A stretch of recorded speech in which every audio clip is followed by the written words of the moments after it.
We've got some great online collaboration technology now.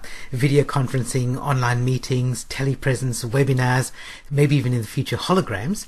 And all of that technology is getting better and is becoming more popular and more common.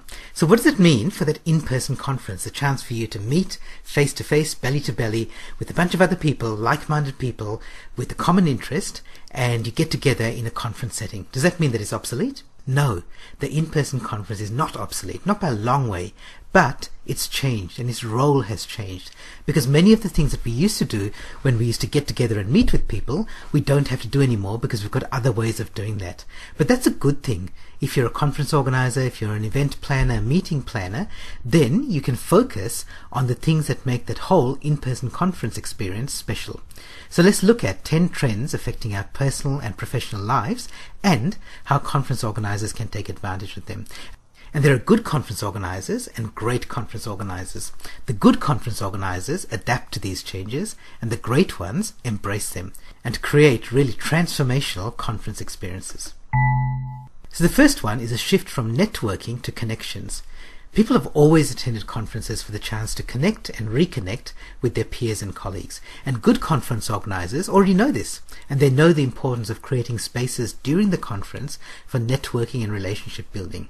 What great conference organizers do differently is they facilitate this by expanding it to include connections with speakers and even delegates before they turn up to the conference.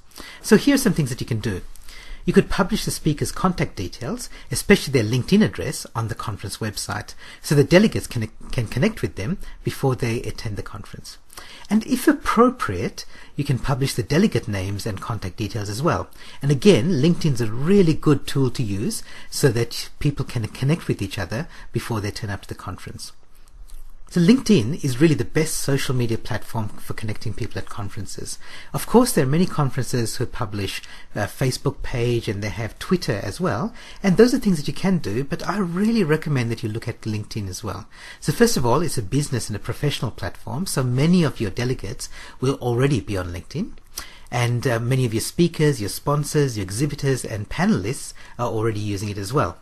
It's not as private as Facebook. Some people like to keep Facebook just for their private communication, and it's not as public as Twitter. It's somewhere in the middle, and it seems to be the right balance for connecting with people at a conference.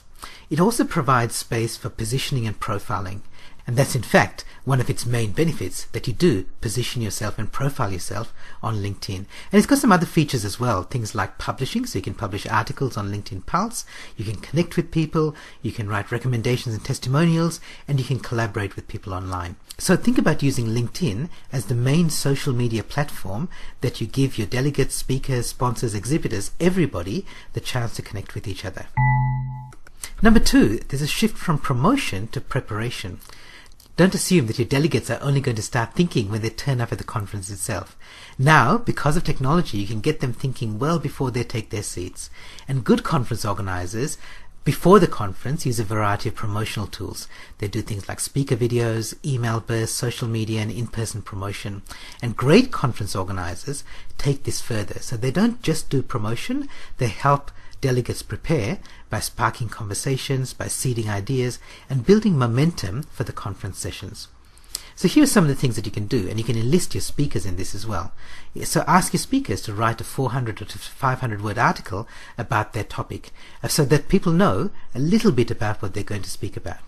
Ask them to create a 60-second video, and all they have to do is ask 3 key questions for delegates to consider before they turn up to the session. Interview your key leaders and influencers about their key messages and offer them as MP3 downloads that you send out with your email blasts. And if you do have a Twitter hashtag for your conference, then don't just wait until the conference itself to start using it. Start using it before the conference as well to promote interesting material. Number 3, there's a shift from just attending to participating. So your audience mix is changing. You have people from 3 different generations broadly. You have the baby boomers, the Gen X's and the Gen Y's. The boomers are the ones who are happy to just sit and listen to lecture style presentations. I know that's a generalization, but it's pretty true. But the boomers make up only about 1/3 of any conference audience. So good conference organizers also cater to the Gen X's, and they're the people who like group participation and facilitation. They like working in workshops. Now, great conference organizers also cater to the Gen Ys, the millennials, because they like individuality, they like social media, they like technology, and they want all of those things seamlessly integrated into the conference experience.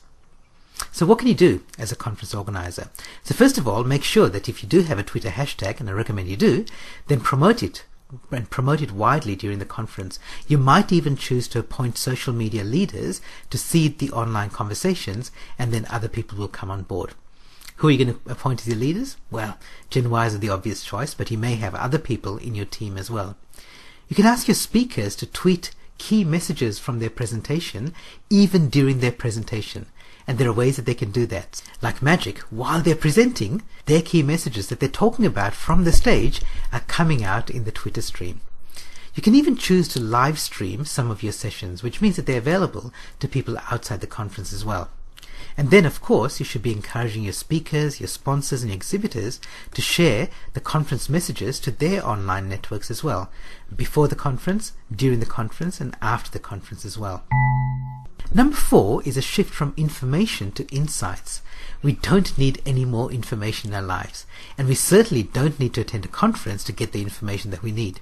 And good conference organizers know this. They create programs that balance information with things like interaction, collaboration, participation. Great conference organizers take this a step further. They look for insights that happen in the moment during the conference, they package them up for future reference, and then they distribute them in bite-sized chunks. So here's some of the things that you can do. Coach your internal speakers in the use of visuals, stories, and audience interaction in their sessions so that their session doesn't become just a big information dump or a data dump. And then when you're looking at external speakers, make sure that you book external speakers who can not only deliver great information, but they can help participants make sense of the information overload in their lives. And then, if you like using technology, go to storyfy.com and create a story to capture key ideas and insights from the conference. Number 5 is a shift from energy to flow. If you've organized any sort of event, you know that managing your conference delegates can be a little bit like herding cats. And one of your biggest challenges is keeping their attention, their focus, and their energy. And good conference organizers know how to do this. They manage their delegates' energy by arranging the program to balance things like action and reflection, listening and talking, education and entertainment. Now, great conference organizers, they do those things, but they also align everything with the conference theme, and they help their delegates flow through the conference so they can manage their own energy and achieve their own goals. So, here are some of the things that you can do. You should brief your speakers, your sponsors, and exhibitors about your organization, the audience expectations, and especially the conference theme. And emphasize to speakers that they must present a session that's customized and tailored to the audience and theme. Especially external speakers, you don't want them to just take an off-the-shelf presentation and just present it and make it completely independent of the conference theme. You should also coach the MC to tweak the speaker introductions and even the session announcements to make sure that they're aligned with the conference theme as well.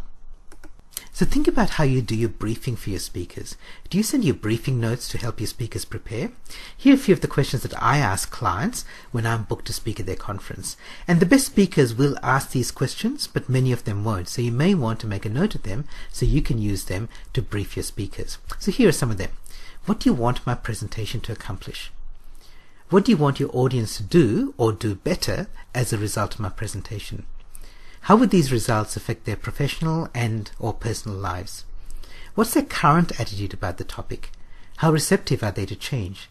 And how will you measure the results of my presentation in 3 to 6 months? Are all your speakers asking you those questions? Because they should, because that way they can tailor their presentation to match your goals, your audience expectations, and the conference theme. Number 6 is a shift from gadgets to tools. Now, I've got a bit of a technology background, so I kind of like technology and I like new technology. And I know that technology does have the power to transform the entire conference experience, but only if it's used effectively and not just as a random collection of bright, shiny objects. And good conference organizers use technology and techniques such as a conference app. They'll have online session bookings, and they'll have downloadable resources and an online conference handbook and program. Now, great conference organizers use technology that doesn't just replace what you used to do without technology, but it enhances and transforms the in-person experience rather than just making it more efficient or more affordable. So here's some of the things that you could do. First of all, make sure that you provide reliable and high-speed Wi-Fi for your delegates. This can make or break all the other technology that you use. And one of the biggest complaints at conferences is that the Wi-Fi doesn't work, or it keeps dropping out, or it's too slow. So invest some time and money, if you need to, in really good, reliable, high-speed Wi-Fi. You could also use QR codes, and you might need to teach your delegates how to use them on all your printed material. Even, for example, you might have signs outside each conference room, and you change the sign for each breakout session, and that has a QR code which people can use to find out more information about the speaker, the topic, and maybe even download the handouts. And always keep asking, how can we get more from this technology, not just look at how can we use some different technology. And as I said, beware the bright shiny objects. So for example, these are some of the things that are common in conferences, but consider whether they really add value. Some of them do, but some of them don't. Prezi, which is an alternative to PowerPoint, it makes very visually appealing presentations, but sometimes it's just used for the wow value rather than providing anything useful. Electronic polling systems, are you using them because they're really useful, or can you just get people to put up their hands? Geofencing technology, things like iBeacon, having an on-stage Twitter stream rather than just have the conference hashtag in the audience, 3D imaging. So some of those things can be useful, and if they're used well, they can really enhance the experience, but sometimes they're just bright shiny objects. On the other hand, these are some technologies that usually are valuable for your conference delegates. I've already said free, fast and reliable Wi-Fi for your delegates, a charging station so people can charge their phones, their laptops, a conference app if it's done well, a Twitter hashtag for your conference if it's done well, QR codes and printed material, and as I said, use LinkedIn. Now you may not agree with my list, and you may see some things that have been done really well, for example in Prezi or with geofencing, and you may have seen some other things that are done badly, and that's okay. The point I'm making is that I'd like you to think about any technology that you're using that you use because it's really valuable and enhances the experience rather than just because it's new. Number 7 is the shift from corridor conversations to in-session collaboration. If so many delegates think that the conversations they have outside the sessions are the most valuable part of the conference, why do you bother with the sessions? Well, the sessions are valuable, and good conference organizers know this, and they know that the sessions are important, but also they make sure that the sessions allow opportunities for participants to chat, contribute, and collaborate in the sessions. Now, great conference organizers look beyond the list of delegates and the conference itself, and they tap into the extended community for conversation and collaboration. So what can you do? So first, design and program sessions that allow back and forth interaction with the presenters, group discussions, and one-on-one conversations. Use the conference Twitter hashtag to spark conversations, to ask and answer questions, and invite input and feedback, even from people who aren't at the conference. And then, on that theme, why don't you provide a live stream of selected sessions and enable anybody to comment on that, even people who are outside. And you may be wondering, can you afford to let the outsiders in? So if you open up your conference material to outsiders with things like live streaming and Twitter hashtags and public comments, doesn't that diminish the value of registrations? Doesn't that reduce the value of being at the conference itself? No, not if you do it right. The power of your conference is in the people, not the material, and people have more influence than ever before. Your delegates have access to networks that you could never reach. By allowing them to share with their networks, you gain access to those networks as well. And I'm even talking about in-house conferences, where the people who are attending are employees of one organization. Even those people now, with things like social media, have access to networks that you otherwise wouldn't be able to reach. Now, you don't have to provide access to everything from the conference. Just choose bits and pieces at first and watch what happens. Chances are you'll improve the value for everybody, including yourself. Number 8 is the shift from skills to shifts. See, there's so many channels available now for learning new skills, and a conference isn't usually near the top of the list. Now, I know that's a little bit controversial because some people attend a conference to learn skills, but generally there are better ways of doing that. And good conference organizers might include some sessions for developing skills, and that's valuable, and they make sure that they provide multiple streams to help participants self-select the most valuable sessions. Now, great conference organizers focus on shifting thinking rather than teaching skills, and they plan the conference program around ideas, mindsets, and inspiration for new ways of thinking. So what are some of the things you could do? Make sure you choose speakers who can change the audience's minds and also show them how to get there from here. Then when you schedule your sessions, choose sessions that encourage fearless conversations on controversial topics. And ask your keynote speakers to provide breakout sessions that reinforce their key messages, so that you get their ideas in the keynote session and then you get practical implementation in the breakout session. You can also provide access to online courses for skills training, because online courses have really transformed the way that people can learn new skills. So instead of using your valuable conference resources for training, encourage people to use online courses instead. And there are some large online course providers like Coursera, but I recommend you start with smaller providers like open2study.com. That's open, the number 2, and then study.com. It's still high quality. It's backed by Australian and New Zealand universities, and all you do is you go there for courses related to your conference theme and link to them from the conference website and from the mobile app. It gives people the chance to learn some new skills, and they probably won't do it during the conference, but they might do it before or after. Number 9 is a shift from event to journey. See, conference shouldn't just be a single event in a participant's life. It's one part of an engaging journey. And good conference organizers show participants how to get more value from the conference material after they leave the room. And great conference organizers create ways for participants themselves to keep the learning alive. So here are some things you could do. Ask all your speakers to suggest post-conference activities that keep the learning alive after their sessions. You could create mastermind groups or buddies for participants to keep each other accountable. And you, as the conference organizer, can take responsibility to host follow-up sessions, things like webinars, video conferencing, and mastermind groups, again to keep the learning alive. And number 10 is a shift from online substitute to online enhancement. We started by talking about online collaboration tools, and as I said earlier, they can replace some of what happens at the conference. Now, some people see that as a threat, but I'd rather that you see it as an opportunity. Good conference organizers create hybrid events by adding online components before and after the conference. Great conference organizers treat the combination of online and in-person events as part of one continuous learning journey. So here are some things you could do. You could ask your speakers to provide additional online resources in a variety of formats: written, video, audio, interactive. During the conference, you could have somebody or a team of people to capture the key takeaways, and then you drip feed them by email to the delegates after the conference. And then you could help each participant create their own personal learning network for ongoing actions. A personal learning network, or what's called a PLN, is simply the set of tools that people use for learning. It could be blogs, videos, podcasts, interviews, written material. It's the way that they learn and the way that they learn best.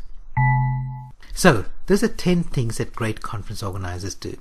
And the good news is that you don't have to change everything. I've heard people suggesting that you just throw out the whole conference format and completely replace it with something else. Now that's one option, but it's not the only one. As you can see from the ideas that I've shared here, you can add, mix, complement, enhance, and extend the traditional conference format to create a better experience for everyone. There are some other things that you can do, but you don't have to do them all at once. Now, if you like these ideas, then I can help you. I am a conference keynote speaker, but when you book me, you get more than just a presentation. I can help you implement some of the ideas that I've shared here to improve the experience for your next conference, not just for my presentation, but for everybody. Are you looking for an engaging, entertaining and high-value speaker for your next conference? Gihan Pereira is a futurist, author and conference speaker. He talks about leadership, innovation, collaboration and high performance in our fast-changing world. He delivers cutting-edge information to help you stay ahead of the game and delivers it in an entertaining and engaging way. Your audiences will love his style, humour and valuable insights. He also helps you deliver more than just a presentation. with pre-conference material, additional resources, and interactive tools to enhance the conference experience. Find out more at gihanspeaks.com. That's GIHANSPEAKS.com.